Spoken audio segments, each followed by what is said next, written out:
and welcome back to Friday Reads, where we help you find your next read. I'm Jill. And I'm Julie. We've got our shades on because it's getting hot in here. Today we're featuring books that have hot locations, hot characters, hot and steamy, you name it. So I'm going to turn it over to Jill for her first pick.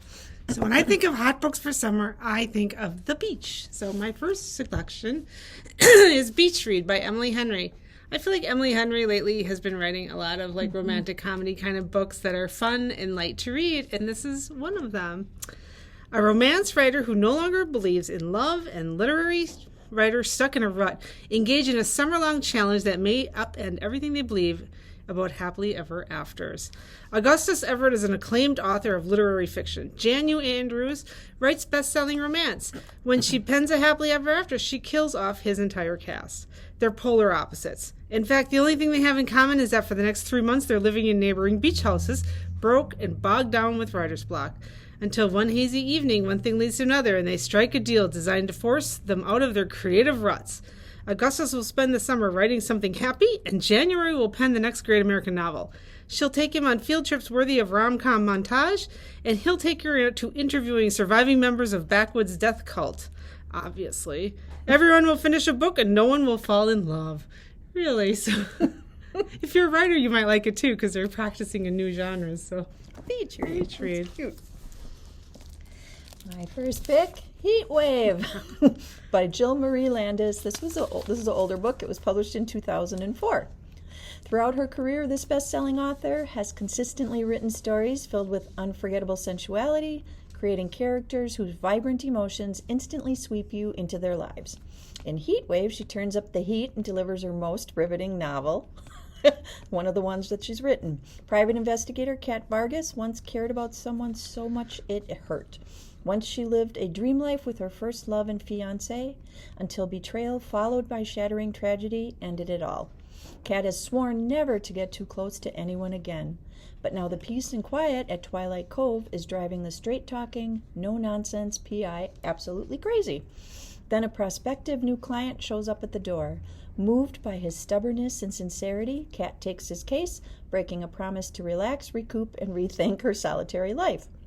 From the tranquil beaches of the Central California coast to the fast and furious streets of LA, Heatwave is a passionate and heartfelt story of families divided and brought back together, the magic of hope for new beginnings, and the overwhelming power love has to heal even the most battered of hearts. It's actually part of a series. It's the second book in the Twilight Cove series, which has 3 books. If you're fans of Laverell Spencer, you might like Jill Marie Landis, so check out Heatwave. Looks hot too, the book cover. My next book is also called The Heatwave. So this one's The Heatwave. By Kate Reardon. This was published in 2020. Under a scorching French sun, a tense homecoming unearths a long-buried family secret in this deliciously propulsive beach read of a mother's greatest fear brought to life. Elodie was beautiful. Elodie was smart. Elodie was manipulative. Elodie is dead. When Sylvie Durand receives a letter calling her back to her crumbling family home in the south of France, she knows she has to go. In the middle of a sweltering 1990s summer marked by unusual fires across the countryside, she returns to La Reverie and her youngest daughter Emma in tow, ignoring the deep sense of dread she feels for this place she's long tried to forget. As memories of the events that shattered their family a decade earlier threaten to come to the surface, Sylvie struggles to shield Emma from the truth of what really happened all those years ago.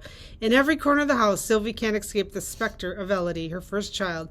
Elodie, born amid the 68 Paris riots with one blue eye and one brown, and mysteriously dead by 14. Elodie, who reminded the small village of one of those Manson girls. Elodie, who knew exactly how to get what she wanted. As the fires creep toward the villa, it's clear to Sylvie that something isn't quite right at La Reverie, and there is a much greater threat closer to home. So, fires, heat, dead children. It's got a lot in there. All right, this one's got a steamy cover even. It's Hotter in Hawaii by Helen K. Diamond. This is back from 2009. Aloha, gorgeous. Cassie Montgomery was in no mood for messing around until she got an eyeful of the sizzling hot guy breaking into her half-brother Dan's Hawaii home. Turns out he's not a criminal, but a friend who's just as suspicious of Dan's accidental death as she is. Cassie's beyond tired of bashing heads with thick-skulled local law enforcement, so there's only one thing for it. team up with Caleb Wilson, and try to keep her secrets and hands to herself. Having a gun trained on him is nothing new for Cal, but when said gun is brandished by a goddess sporting short shorts, a bad attitude, and a hidden agenda, then what? He has to consider his choices very carefully. Option 1, seduce first, ask questions later. Option 2, find out why she's in his Air Force buddy's torn-up house, then seduce her. Option 3, let the islands do their work and let the woman behind the weapon seduce him. Sounds steamy? This is also part of a series. This is the second book in the Men of Hawaii series, which has 5 books. No clue that there was actually a series about the Men of Hawaii. But this was one of our out-facing books in the book stands, and I'm like, okay, it's hotter in Hawaii.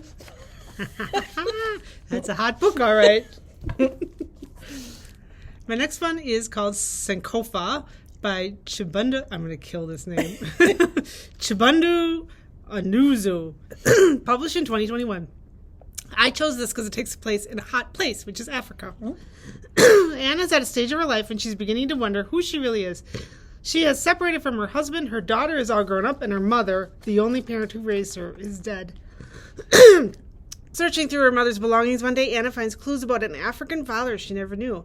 His student diaries chronicle his involvement in radical politics in 1970s London. Anna discovers that he eventually became the president, some would say dictator, of a small nation in West Africa, and he is still alive.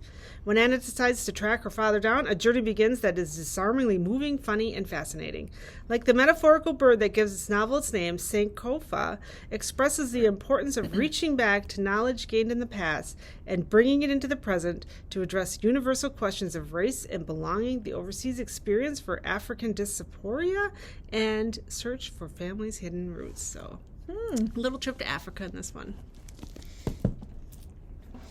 Mine is taking you to the beach. My third pick is a popular author. This is Ellen Hildebrand's Summer People. This one's from 2012. Every summer, the Newton family retreats to their beloved home on Nantucket for 3 months of sunshine, cookouts, and heating bonfires on the beach. But this summer will not be like any other. When Arch Newton, a prominent New York attorney, dies in a plane crash on his way home from a business trip, his beautiful widow Beth can barely keep things together. Above all, though she decides she's got to continue that family tradition of going to Nantucket and at the same time fulfill a promise that Arch made before he died. Beth invites Marcus, the son of Arch's final and most challenging client, to spend the summer with her and her teenage twins, Winnie and Garrett, who have mixed reactions to sharing their special summer place with this stranger. Always a place of peace before, Nantucket becomes a scene of roiling emotions and turbulent passions as Marcus, Winnie, and Garrett learn about loss, first love, and betrayal. And when they stumble upon shocking secret from Beth's past, they must keep it from destroying the family they've been trying so hard to heal. So, if you want to read about what's happening on Nantucket for the summer, check out Ellen Hildebrand's Summer People. I've always wanted to go to Nantucket, mostly because of books. Yeah, I know. So this next one's a little different. It's called Mostly Dead Things by Kristen Arnett. My friends at Goodreads give this very mixed reviews. Some people say it is too weird, and other people say it's great. It's very different. I picked it because it takes place in Florida, where it's hot. One morning, Jessica Lynn Morton walks into the family taxidermy shop to find that her father has committed suicide, right there on one of the metal tables. Shocked and grieving, Jessica steps up to manage the failing business, while the rest of the Morton family crumbles. Her mother starts sneaking into the shop to make aggressively lewd art with the taxidermied animals. Her brother Milo withdraws, struggling to function. And Bryn, Milo's wife, and the only person Jess has ever been in love with, walks without saying a word. As Jessa seeks out less than legal ways of generating income, her mother's art escalates. Picture a figure of her dead husband and a stuffed buffalo in an uncomfortable sexual pose, and the Mortons reach a tipping point. For the first time, Jessa has no choice but to learn who these people truly are, and ultimately how she fits alongside them. So, yeah, mostly dead things. Oh my goodness. So weird. All right, this is completely different from that. For all you Outlander fans, this is Seduced by a Highlander by Paula Quinn, published in 2010. Sins that can't be forgiven. Tristan McGregor is famed throughout the Highlands as a silver-tongued seducer and an unrepentant rogue. Bold and charming, he's dallied with many women, yet none as mysterious as the lass he steals a kiss from at the king's court. Little does he know this beauty is one of the clan's greatest enemies. Passion that can't be denied.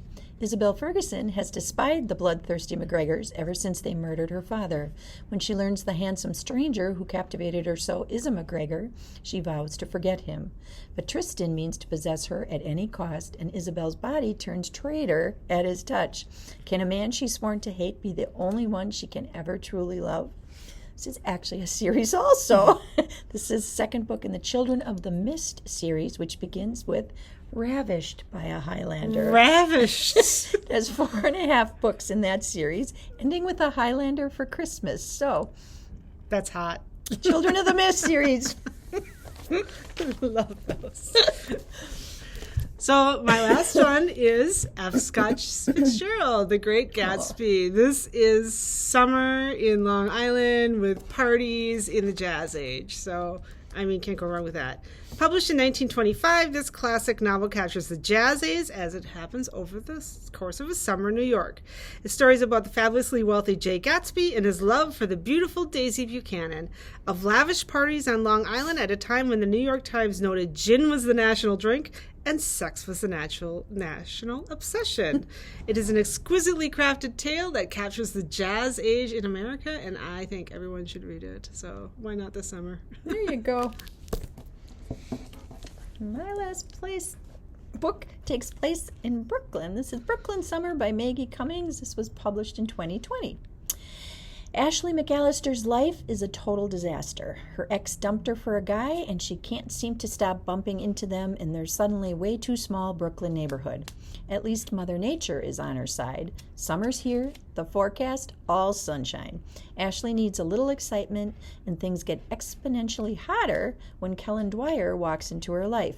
Fresh out of the Army, he is killing time apartment sitting before returning home to a scripted future in Colorado. Her itinerary consists solely of having fun.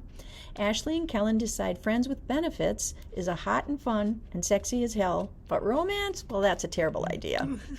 With the New York City skyline as their backdrop, the summer heats up fast. They just have to keep their feelings in check before someone gets hurt. When opposites attract, can a summer of passion lead to a lifetime of love? It's the question you'll have to find out by checking out Brooklyn Summer. Summer love. Well, we hope we helped you find something to read when it's hot outside. We're steaming things up here at the library. As always, like, comment, share. We like to hear from you. We're back on Facebook again. We got last week's video up on our Facebook page with no problems. Cross your fingers. Cross your fingers for this week. Otherwise, check us out on our YouTube channel, the Kimberly Public Library's YouTube channel. And until then, thank you for watching. Bye. Bye.